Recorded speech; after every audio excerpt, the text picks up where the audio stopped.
सहनावतु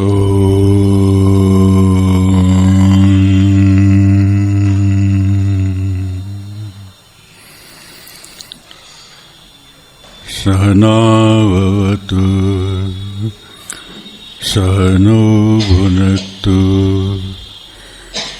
सह वीर्यं करवावहै तेजस्विनावधीतमस्तु मा विद्विषावहै। ॐ शान्ति शान्ति शान्ति। जननीं शारदा देवी रामकृष्ण जगद्गुरु पादपद्मे तयो श्रित्वा प्रणमामि मुहुर्मुहुः।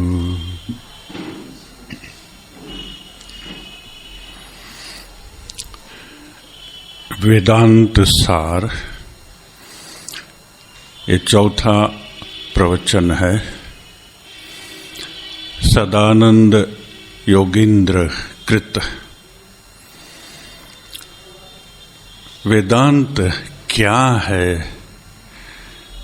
इसकी समझ देते हुए सदानंद खुद ही बोलते हैं, वेदांत नाम उपनिषद प्रमाण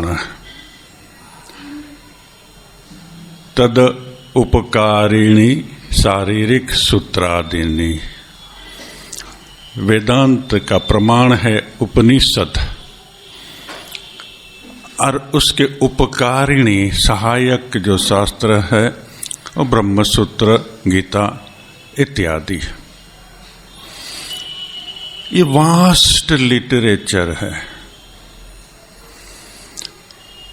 हिंदू धर्म का, और इसमें मनुष्य चिंतन की सर्वोच्च ऊंचाइयों को हम पाते हैं। जो ऊंचाई विचार का परिणाम नहीं है। पाश्चात्य दर्शन जब हम पढ़ते हैं तो वे विचारों का निष्कर्ष होते हैं, सत्य की शोध होती है। मगर भारत का जो दर्शन है वो विचारों के परिणाम स्वरूप नहीं है, वो अनुभूति के परिणाम स्वरूप जो अनुभूति दर्शन हुआ, उस दर्शन को शब्द रूप में सिस्टमेटिकली प्रेजेंट करने के लिए हम लोग दर्शन शास्त्र शब्द का व्यवहार करते हैं। इसलिए हमारा दर्शन और कोई विद्यार्थी जब दर्शन शास्त्र फिलोसॉफी पढ़ने जाते हैं तो बोलते हैं फिलोसॉफी ऑफ हिंदुइज्म। हिंदुइज्म का कोई फिलोसॉफी नहीं है, हिंदुइज्म का दर्शन है जो विचारों के परिणाम नहीं है, विचारों की सिस्टम में रखी हुई अल्टीमेट अनुभूति जो है, अद्वैत अनुभूति को विचारों में रखा हुआ। इसलिए फिलोसॉफी शब्द भारतीय दर्शन के लिए गलत शब्द है। इंग्लिश में ऐसा कोई शब्द नहीं है, मगर वो शब्द बनाने का प्रयत्न कोई एक पाश्चात्य दर्शन शास्त्री ने किया है। फिलो का मतलब होता है love, Sophia love for think. इसमें थोड़ा परिवर्तन करके भारतीय दर्शन के लिए एक इंग्लिश शब्द जो ठीक ठीक अर्थ बता सके एक प्रयत्न किया गया है। वहां उन्होंने शब्द दिया फिलोसिया, लव फॉर सीइंग, दर्शन का प्रेम, अद्वैत का प्रेम। ये अद्वैत शास्त्र जो वास्ट लिटरेचर है उसमें उसको सदानंद ने कंप्रेस करके सार निकाल के हमारे सामने रखा। अभी ये सार भी 15-16 पेज का है, बहुत ज्यादा नहीं है, मगर ये सार से भी क्या छोटा शब्द कोई हो सकता है? ये तो वेदांत सार है, सार का भी सार कुछ बन सकता है। रामकृष्ण के पास में तुरायानंद महाराज आया जाया करते थे।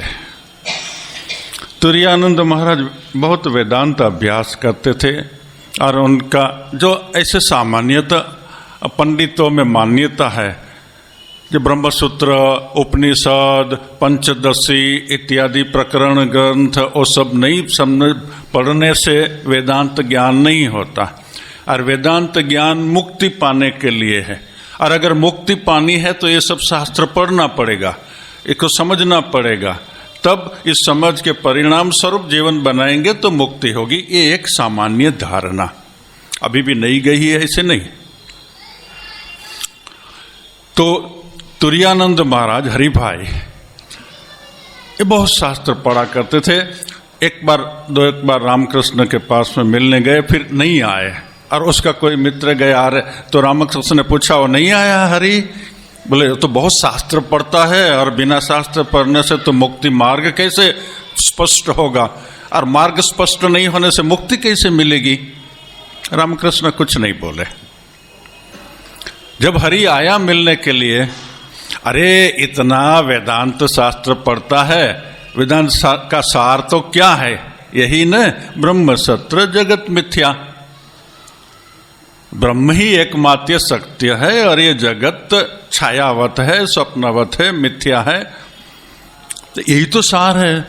तुरायानंद महाराज ने सुन लिया, हरिभाई ने, फिर विचार करने लगे, बात तो सच है, इतनी सी बात तो है, और इसमें इतने विस्तार शास्त्रों का किया है, उसमें जानने का क्या जरूरत? अगर ब्रह्म को जानना है तो ब्रह्म सत्य है, जगत मिथ्या है। सत्य को पकड़ो, मिथ्या को छोड़ो।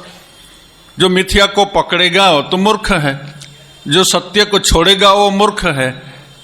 इसलिए बुद्धिमान बोलो, धीमान, शास्त्र में बोलते धीमान, विवेकी। अच्छा, ये जो रामकृष्ण ने कंप्रेस करके हमको दिया, ब्रह्म सत्य जगत मिथ्या, इससे भी ज्यादा क्या कंप्रेस हो सकता है? किसी ने प्रयत्न किया है? विवेकानंद ने किया, क्योंकि उनका ही शिष्य है। तो और विवेकानंद का सेंटेंस है, एक सेंटेंस में वेदांत आ जाता है, सार बात आ जाती है। Each soul is potentially divine, ये तो आ गया। प्रॉब्लम हमारा क्या है? हम अपने को मनुष्य, एक क्षुद्र जंतु, सामान्य जीव समझ के बैठे हैं, और पूरे जीवन की समस्याओं का कारण ही यही है, जो मैं नहीं हूं वो मैं समझ लिया, और जो मैं हूं उसको भूल गया हूं। विवेकानंद वह बताते हैं कि तुम सामान्य एक क्षुद्र जीव नहीं है, ये तुम्हारा मशीन है, तुमको मिला हुआ है, उसका उपयोग है, मगर तुम्हारे अंदर में जो है तुम्हारा जीवन, जिससे तुम जीवित हो, जिससे तुम्हारा अस्तित्व है, जो नहीं होने से तुम नहीं हो, वह है divine. Each soul is potentially divine. The goal is to manifest this divinity. फिर आगे जाते हैं, अगर प्रत्येक मनुष्य के अंदर में वह डिवाइनिटी है भी बोलना ठीक नहीं है, मनुष्य दिव्य है, मनुष्य आत्मा है, शरीर नहीं है। शरीर आत्मा का एक उपकरण, एक साधन हो सकता है और है। तो इसको जानना है तो कैसे जानेगा? By controlling nature, external and internal. पूरी साधना बता दी विवेकानंद ने। मनोनिग्रह, इंद्रिय निग्रह। एक्सटर्नल नेचर मीन्स इंद्रिय निग्रह, इंटरनल नेचर मीन्स मनोनिग्रह। जिन्होंने अपने मन का निग्रह कर लिया है, इंद्रिय का निग्रह कर लिया, उसका अर्थ क्या है? जगत के प्रति जाता हुआ जो मन और जीवन का प्रवाह, उसको रोक दिया, वो निग्रह हो गया। ये रोका हुआ प्रवाह को मोड़ करके आत्मा ने अभिमुख कर दिया। फोकसिंग जो जगत के प्रति था, उस फोकसिंग को अंतरात्मा प्रत्यगात्मा के प्रति कर दिया, वो चल पड़ा। आध्यात्मिक जीवन तो इतना ही है, मुख फिरिए दाओ। रामकृष्ण बोलते हैं मुख फिरिए दाओ। जो जगत में जा रहा है उसको मुख फिरिए दाओ, आत्माभिमुख परमात्माभिमुख कर दो। तो रामकृष्ण ने जो शब्द दिया था ब्रह्म सत्य जगत मिथ्या, उसको भी कंप्रेस करके each soul is potentially divine, इसको ज्यादा कंप्रेस कर सकता है? फिर शब्द नहीं रहेगा। उपनिषदों में है न, प्रकरण ग्रंथ में भी मिलता है, युवा गुरु है, वृद्ध शिष्य है। गुरु मौन है, शिष्य भी मौन है, और ब्रह्म ज्ञान का उपदेश हो जाता है। ये एक्सट्रीमली कंप्रेस्ड, पूरा विश्व को लेते लेते लेते एक बिंदु में आ गया, क्योंकि शब्द के द्वारा शब्द के पार जो है उसको समझाया नहीं जा सकता, और फिर भी प्रयत्न करना पड़ता है। विवेकानंद जब रामकृष्ण के पास में आए, तब रामकृष्ण उसको ब्रह्म ज्ञान की व्याख्या करने नहीं गए जैसे हम लोग कर रहे हैं। छाती में हाथ लगा दिया, पूरा जगत शून्य में जाने लगा, कोई शब्द नहीं। इतना ही है, गुरु के अंदर में जो अनुभूति है उसको ट्रांसमिट की जा सकती है। अगर शिष्य मौन है, मन निस्तरंग है, तो गुरु के अंदर में जो अनुभूति है उस अनुभूति को शिष्य के मन के ऊपर में प्रक्षेपण करे। सिनेमा से जैसे फिल्म जाती है, उसका अनुभूति का सार रूप शिष्य के मन में प्रक्षेपण करे, वहां ऑटोमेटिकली इनको ज्ञान की धाराएं फूटने लगती हैं, अनुभूति आने लगती है, प्राण में परिवर्तन आ जाता है, मन में परिवर्तन आ जाता है। मन जो विचारों की धारा थी शून्य में जाने लगती है, वो शून्य होता है, और मन शून्य होता है, अहम चला जाता है। अहम चला जाने से तो फिर वहां है, अहम के बाद में तो प्रकाशित आत्मा है, प्रकाश फुट पड़ता है उसके अंदर में, अनुभूति आ जाती। ये हो सकता है गुरु अनुभूतिवान हो, इसलिए गुरु की बहुत महिमा हमारे शास्त्र में दी। बिना गुरु ज्ञान नहीं होता। पंडित गुरु शब्दों का ज्ञान देता है, विकसित गुरु अपना वाइब्रेशन शिष्य के पास में भेज सकता है, अनुभूतिवान गुरु अनुभूति दे सकता है। दो ही व्यक्ति ये जगत में दूसरे किसी को अनुभूति, ब्रह्म अनुभूति दे सकते हैं। एक तो ये परमेश्वर, और दूसरे जो ब्रह्मज्ञ ऋषि है वो ईश्वर के समान ही जो हो जाता है। इसलिए गुरु ब्रह्मा गुरु विष्णु, वो दो दे सकते हैं। इसलिए गुरु की महिमा हमारे शास्त्रों के अंदर में ईश्वर से कम नहीं, कभी कभी ईश्वर से भी ज्यादा गुरु की महिमा गाई है। क्योंकि ईश्वर तो हमारे सामने नहीं है, गुरु तो हमारे सामने है। उनसे प्रेम किया जा सकता है, उनसे बात की जा सकती है, उनके साथ में रह सकते हैं, एक छाया में, प्रोटेक्शन में। तो ये जो संबंध है वो विशेष है। तो ये प्रायः अनंत शास्त्रों का विचार को कंप्रेस करते करते एकम सद विप्रा बहुधा वदंती से each soul is potentially divine से लेकर के मौनम तक उसको कंप्रेस किया जा सकता है। मगर मौन के अधिकारी ये जगत में बहुत ही कम होते हैं। ज्यादातर लोग शब्द के ही अधिकारी होते हैं। बिना शब्द कोई वस्तु समझ में नहीं आती है, इसलिए शब्दों के द्वारा समझाने का प्रयत्न गुरु और शास्त्र हम लोगों को करते हैं। और यहाँ पर सदानंद वह ही प्रयत्न कर रहे हैं, कम से कम शब्दों में पूरा बोलें। ये जो जगत का श्रेष्ठ ज्ञान है, ये जो विवेकानंद ने वहां पर जाकर के पाश्चात्य देशों में बोला each soul is potentially divine, ये तो क्रांति हो गई वहां।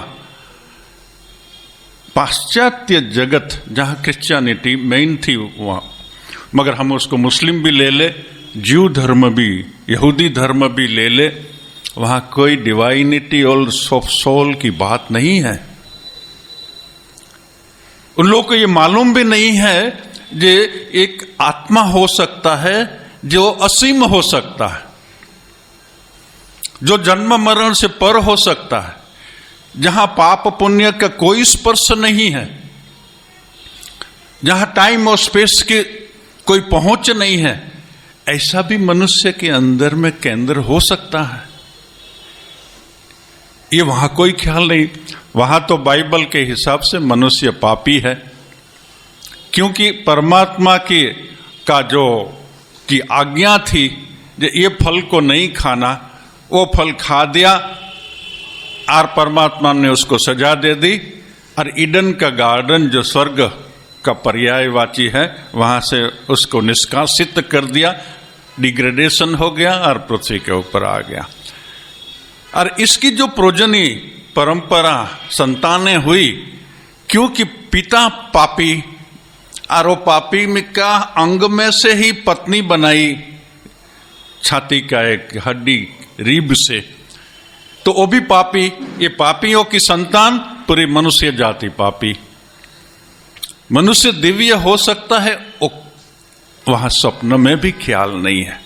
ऐसे देश में जाकर के विवेकानंद रामकृष्ण का और हमारे शास्त्रों का, वेदों का, वेदांत का विशेष करके उपदेश देते हैं, each soul is potentially divine. पापी, तुम पापी, मनुष्य को पापी बोलना वही सबसे बड़ा पाप है। तुम तो अमृत की संतान है, ये वेदांत का संदेश है। मनुष्य पापी नहीं, मनुष्य अमृत की संतान है। ऋषि बोलते हैं वो अमृत मैंने जाना है, सुनो ये जगतवासी। और ये जगतवासी नहीं, जो देवलोक में है वो भी सुनो, उसको मैंने जाना हूं, और उन बिना मृत्यु से पार होने का कोई उपाय नहीं है। तो ये यहां की अनुभूति, ये विवेकानंद ने वहां पर जाना बोला। ये वेदांत विवेकानंद ने जो बोला था, अरण्य और गुहा का वेदांत को मैं हाट और बाजार का वेदांत कर दूंगा, घर घर में वेदांत के लाऊंगा। वहां न जातिवाद रहेगा, न रेस क्या उसमें कोई बात रहेगी। प्रत्येक मनुष्य का ये अधिकार है। ये हमारे शास्त्र में थोड़ी बाधा थी, अभी भी है, कोई अभी भी इसमें बाधा रखते हैं, मगर विवेकानंद ने सब बैरियर हटा दिया। यहां जो इतने अधिकारी का वर्णन दिया है, जो हम लोग गत सप्ताह में आरंभ किया पढ़ने को, किसी ने विवेकानंद को पूछा, अच्छा शास्त्रों में तो अधिकारी की इतनी बात होती है, उसको उपवीत होना चाहिए, उसको वेद अध्ययन करना चाहिए, उसकी उच्च जाति होनी चाहिए, ये सब नहीं है और आप सबको दे देंगे ब्रह्मज्ञान। बोले जिसको भी ब्रह्मज्ञान में रस होगा, जो भी ब्रह्मज्ञान समझ के उसके हिसाब से अपने जीवन बनाना चाहेगा, उस रास्ता पे चलेगा। समझ लेना पूर्व जन्मों ने उन्होंने सब साधना कर ली, नहीं तो उसका इसमें रस ही नहीं होगा। इसलिए जिसको भी रस है वो अधिकारी है। जो भी ब्रह्म ज्ञान जानना चाहता है, पाना चाहता है, वो अधिकारी है।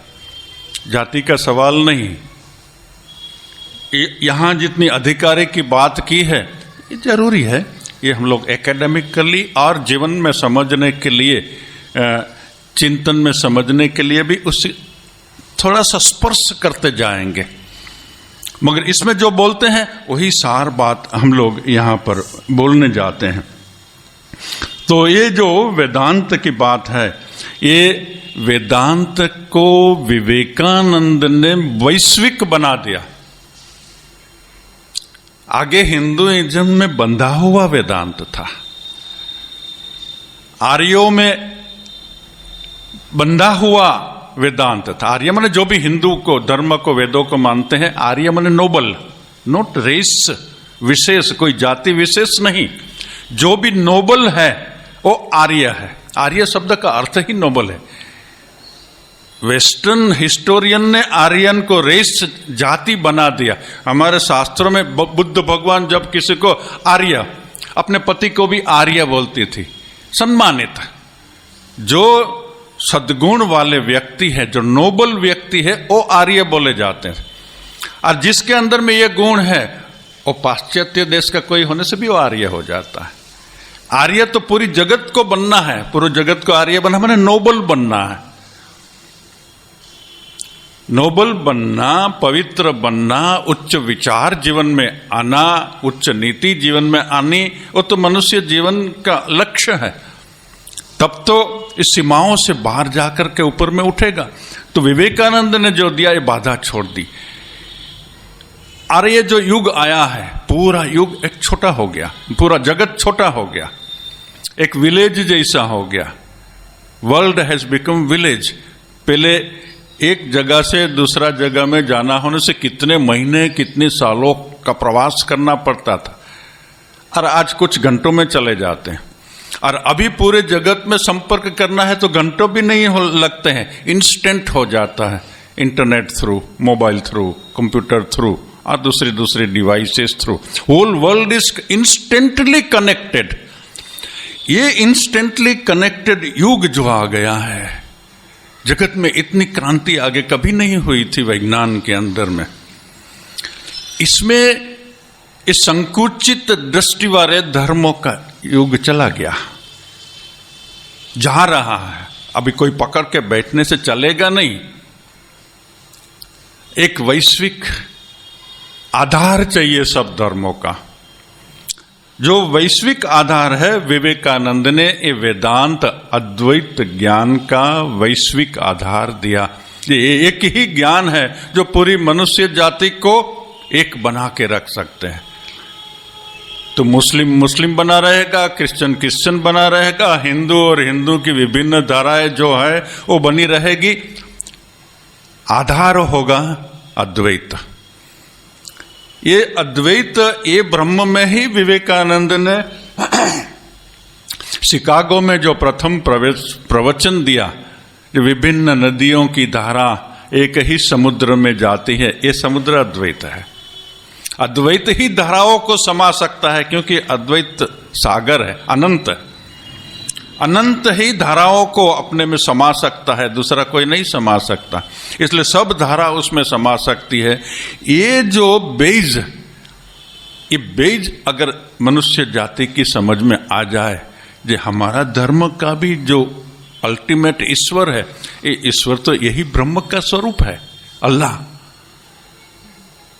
गॉड, यही तो ये ब्रह्म का एक अलग नाम है।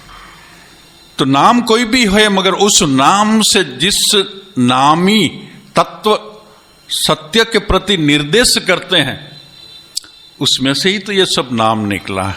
ये बेज अगर मिल जाए, वेदांत का, अद्वैत ज्ञान का बेज मिल जाए, तो ही विश्व के अंदर में एक विश्व भातृत्व आ सकते हैं। स्वामी रमगनाथानंद बोले थे, जे अगर कोई विश्व धर्म, कोई विचारधारा को बनना है, तो अद्वैत छोड़ के दूसरी कोई विचारधारा नहीं है जो विश्व धर्म बन सकती है, जिसमें किसी का भी धर्म को छोड़ने की बात नहीं आती है।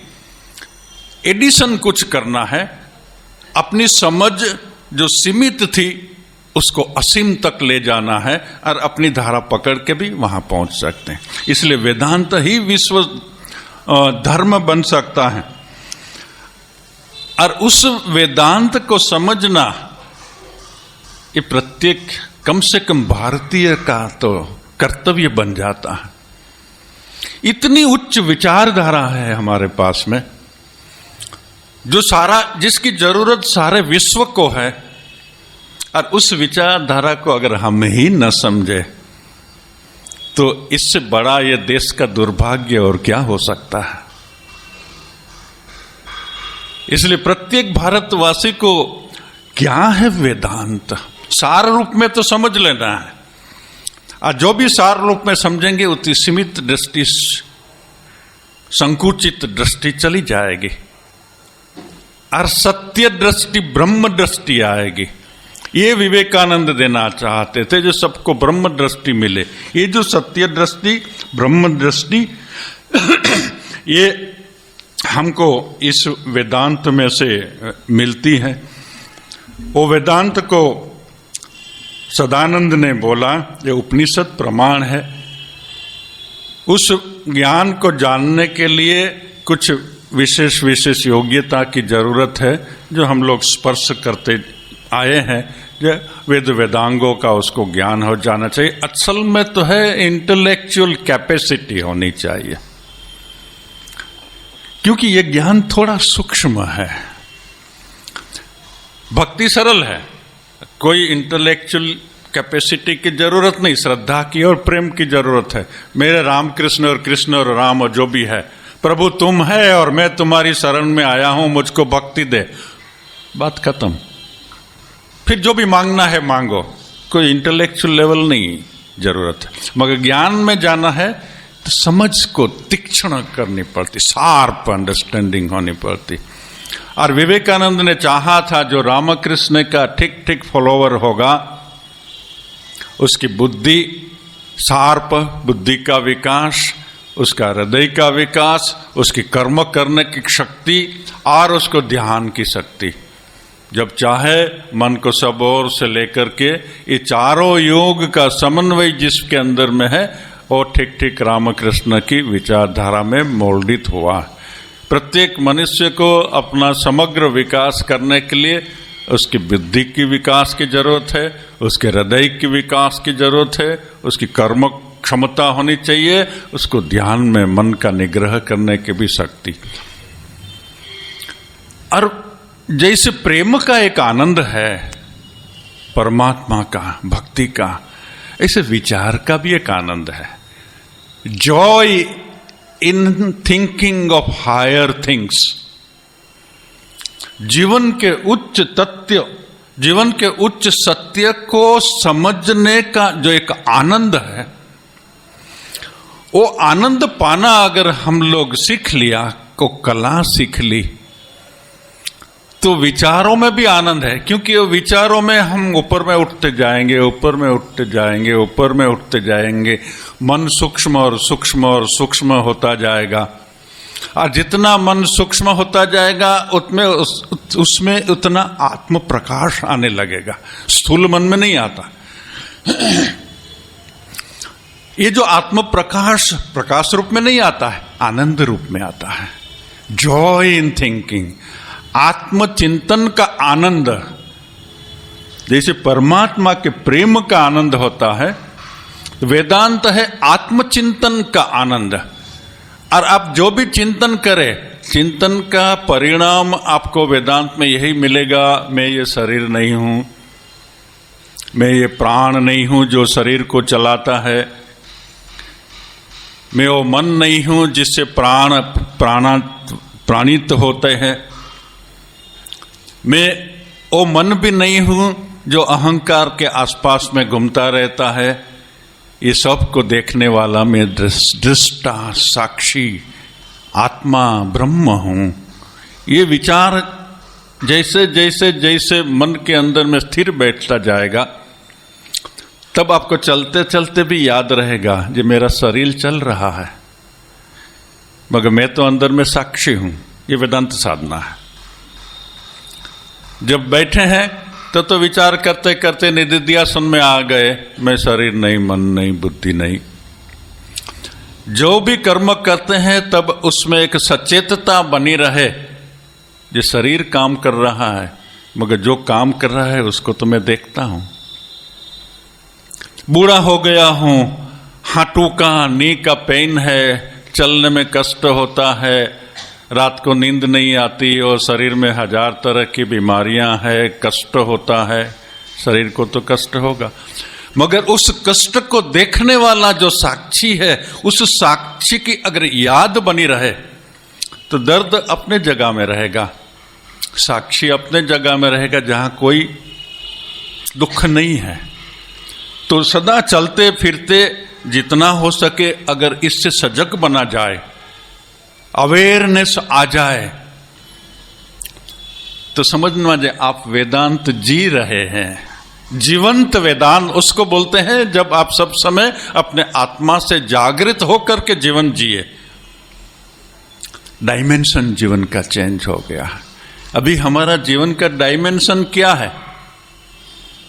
बॉडी हमारा जीवन का डायमेंशन है। युवा होने से युवा बॉडी डायमेंशन, वयस्क होने से वयस्क का डायमेंशन, बूढ़ा होने से बूढ़ा डायमेंशन। डायमेंशन एक ही है और उसका जो कष्ट है वो डायमेंशन ही गलत दिशा का। धन का डायमेंशन होता है मैं बहुत, और सब समय उसको याद रहता है जो मेरे पास में धन है। धनी नहीं भूलेगा जो मैं गरीब हूं, ऐसा कभी धनी नहीं सोचेगा। उसका कॉन्शियस माइंड, सबकॉन्शियस माइंड तो कहां जी रहा है? वो धन में जी रहा है। और धन तो जड़ है। कोई अपनी कुर्सी में जी रहा है, मैं मिनिस्टर हूं, चीफ मिनिस्टर हूं, प्राइम मिनिस्टर हूं, बड़ा ऑफिसर हूं, आईएएस ऑफिसर हूं। कहां जी रहा है? कुर्सी में जी रहा है। उसके अंदर में अवेयरनेस जो है, सचेतता है, वो ये कुर्सी की, ये पावर की सचेतता होती है। और जो ये सचेतता है उसको वहां बांध के रखती है। जिस वस्तु से आप सचेत है, आपकी चेतना वहां बंधी रह जाती है। कोई भी भौतिक वस्तु, धन हो, नाम हो, यश हो, युवा शरीर हो, वृद्ध शरीर हो, सौंदर्य शरीर हो, असौंदर्य शरीर हो, सौंदर्य से भी बन जाता है। विश्व सुंदरी गई काम से, क्योंकि फिर वो दिन रात अपनी सुंदरता में ही बंधी रह जाती है। वो शरीर बन जाती है, आत्मा खो जाता है। आत्मदृष्टि से मृत्यु हो गई और शरीर में बंधी रह गई। स्टेट वाइज सौंदर्या, शहर वाइज सौंदर्या, शहर वाइज युवा, विश्व युवा, ऐसा बनते, सब फिजिकल बंध जाते हैं। शरीर को अच्छा बनाना, स्वस्थ बनाना, बलवान बनाना और जरूरत है, मगर बंध जाना दूसरी बात। तो वेदांत ये जब पढ़ेंगे हम और उसका आनंद लेना सीखेंगे तो एक अवेयरनेस हमारे अंदर में जागृत होगी। वेदांत पढ़ने आप रहे हैं, समझ रहे हैं, उसमें आनंद रहे हैं, तो उसका टेस्ट यही है जो आप सब समय सचेत है, जो मैं शरीर नहीं हूं। आत्म सचेतता और वेदांत की स्टडी आपके अंदर में ला देगी। और जब हो जाएगी तो जीवन में क्रांति आ जाएगी। जो गलत दृष्टि में जा रहा था जीवन धारा का फोकस, वो सत्य दृष्टि में आ जाएगा। वो ऊर्ध्वगामी करने वाला होगा और बाकी सब दृष्टियां अधोगामी करने वाली। तो वेदांत हमको ये सिखाता है। और उसमें तैयारियां क्या करनी है? कुछ इंटेलेक्चुअल प्रिपरेशन करना है, जीवन दृष्टि में परिवर्तन करना है। खाली पढ़ते जाएंगे, काम्य जो क्रियाएं हैं उसको पूरी छोड़ देना है। स्वर्ग इष्ट साधनानि ज्योतिष्टोम आदि, स्वर्ग के लिए जो साधना है, माने जो यज्ञ याग इत्यादि है, व्रत तपस्या इत्यादि है, मंदिरों में पूजा देना इत्यादि है, सकाम भाव से जो भी करेगा वो परमात्मा से विमुख हो जाएगा। उसका फल मिलेगा, पुण्य फल मिलेगा, स्वर्ग फल मिलेगा। परमात्मा से विमुख करेगा। जिसको ब्रह्म ज्ञान पाना है, आत्मज्ञान पाना है, सब सकाम कर्मों से विरति, फिर यज्ञ पान प्राप्ति करने, स्वर्ग प्राप्ति का यज्ञ और दूसरे टाइप की जो भी सकाम, वो सबसे उसकी विरति हो जाती।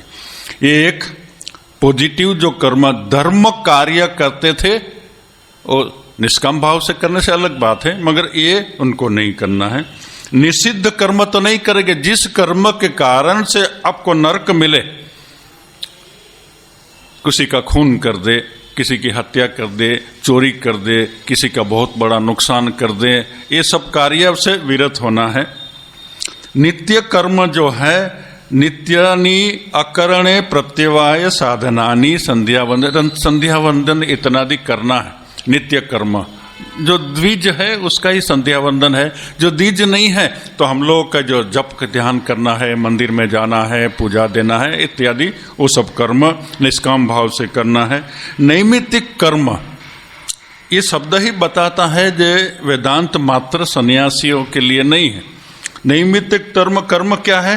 पुत्र आदि अनुबंधिनी ज्योतिष्टि आदि ने। अभी जन्म से लेके मृत्यु तक अनेक क्रिया है। जन्म होने से कुछ क्रिया है, फिर नामकरण की क्रिया है, अन्नप्राशन की क्रिया है, उपवीत की क्रिया है, स्कूल जाने में विद्या का क्रिया है, लग्न की क्रिया है, फिर उसका संतान होगा तो उसकी कुछ विधि है, मरने तक विधियां चली रहते। सब विधियां किए जाओ निष्काम भाव से। उपासना सगुण ब्रह्म विषय मानस व्यापार रूपाणी सांडिल्य आदिनी उपासना भी करनी है। ध्यान शब्द नहीं दिया है, उपासना दिया है। एक्चुअली हम लोग जो ध्यान करते हैं वो भी उपासना ही है, इसलिए यहां अर्थ भी उसका दिया है। मानस व्यापार जो है ये सगुण ब्रह्म विषय मानस व्यापार रूपाणी सांडिल्य आदि विद्या। सांडिल्य विद्या छांदोग्य उपनिषद में उसका वर्णन आता है। तो ऐसे जो ध्यान इत्यादि करते हैं, प्रायश्चित जो करते हैं, पाप तो जीवन में बहुत आगे हो गया है, उस पाप से निष्कृति भी चाहने की अगर इच्छा हो तो चांद्रायण इत्यादि व्रत है, वो व्रत करने से अपनी शुद्धि कर लेते हैं। ये सब करते करते एतेषा नित्यादिना शुद्ध बुद्धि शुद्धि परम प्रयोजनम उपासनानां तु चित्त एकाग्रम तत एतम आत्मानं वेदानुवचनेन ब्राह्मणा विविदिशन्ति यज्ञेन इत्यादि श्रुते तपसा कल्मषम हंति, मनुस्मृति से ही बोलते हैं, इत्यादि स्मृति श्रुति स्मृति में यही सब किया है। उसका ट्रांसलेशन में पढ़ दूंगा। इनमें से नित्य आदि कर्मों का प्रमुख उद्देश्य चित्त शुद्धि है, परंतु उपासनाएं चित्त की एकाग्रता के लिए की जाती है। जैसा कि ब्राह्मण वेदवाक्यों तथा यज्ञ के द्वारा आत्मा को जानने की कामना करते हैं आदि के द्वारा श्रुति में, और तप के द्वारा पाप नष्ट होते आदि के द्वारा स्मृति में कहा गया है।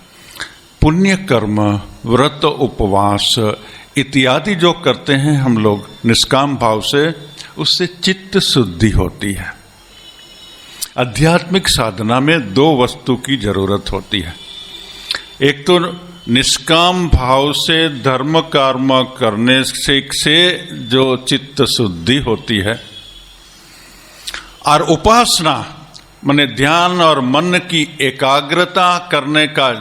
जैसे हम लोग इष्ट चिंतन करते हैं, आप रामकृष्ण का जप करते करते रामकृष्ण को ध्यान करते हैं, तब क्या करते हैं, सब और से मन बिखरा हुआ मन को एक जगह में लेके हृदय के अंदर में प्रकाशित रामकृष्ण की मूर्ति को देखने का प्रयत्न करते हैं। फिर मन भाग जाएगा, फिर उसको पकड़ के मैं लाऊंगा यहाँ, आधा मिनट में फिर भाग जाएगा, फिर पकड़ने को लाएगा।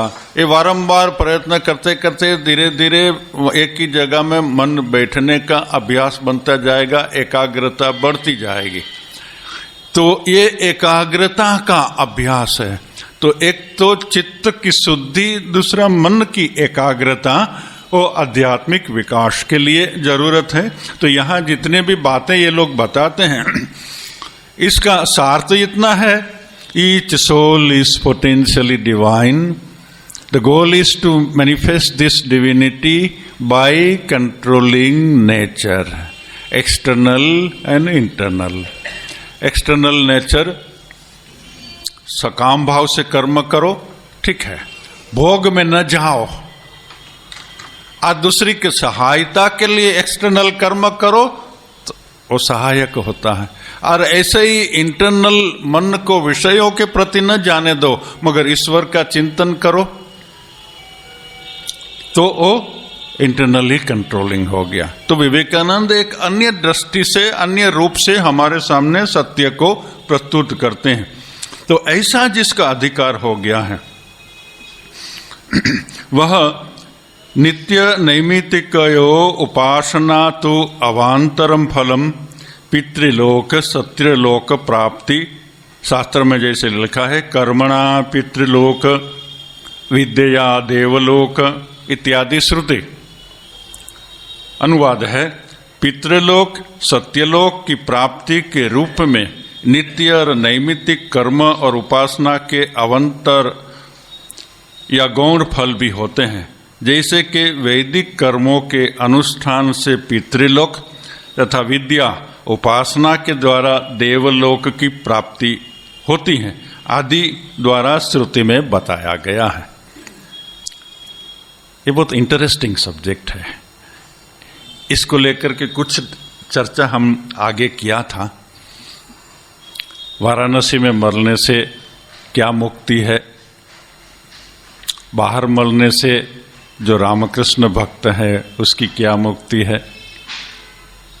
क्रम मुक्ति क्या है, इत्यादि बातें आगे हम की थी। तो अभी वही विषय यहाँ लेखक ने, सदानंद ने उठाया है। तो आगामी सप्ताह में इसको लेकर के थोड़ी सी चर्चा हम करेंगे और दूसरी भी बातें बताते रहेंगे। आज इतना ही।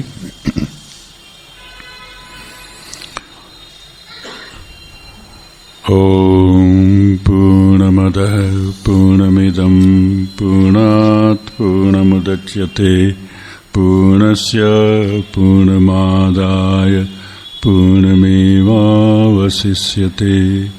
ओम शांति शांति शांति। हरि ओम तत्सत्। श्री राम कृष्णार्पणमस्तु।